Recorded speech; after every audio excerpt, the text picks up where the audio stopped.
Now while Paul waited for them in Athens, his spirit was provoked within him when he saw that the city was given over to idols. Therefore he reasoned in the synagogues with the Jews and with the Gentile worshippers, and in the marketplace daily with those who happened to be there. Then certain Epicurean and Stoic philosophers encountered him, and some said, "What does this babbler want to say?" Others said, "He seems to be preaching of foreign gods, because he preached to them Jesus and the resurrection." And they took him and brought him to the Areopagus, saying, "May we know what this new doctrine is of which you speak? For you are bringing some strange things to our ears. Therefore we want to know what these things mean." For all the Athenians and the foreigners who were there spent their time in nothing else but either to tell or to hear some new things.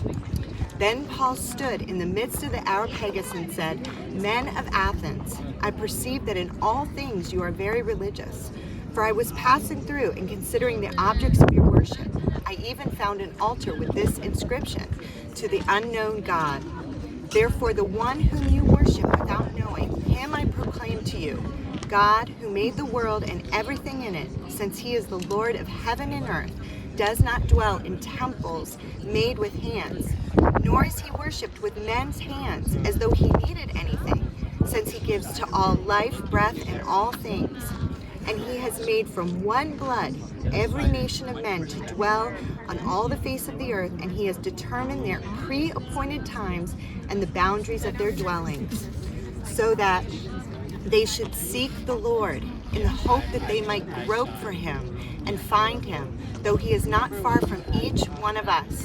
For in him we live and move and have our being, as also some of your own poets have said, for we are also his offspring.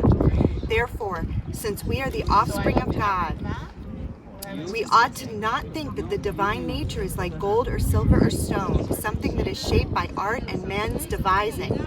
Truly, these times of ignorance God overlooked, but now he commands all men everywhere to repent, because he has appointed a day on which he will judge the world in righteousness by the man whom he has ordained.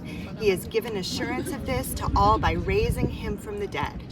And when they heard of the resurrection of the dead, some mocked, while others said, "We will hear you again in this matter." So Paul departed from among them.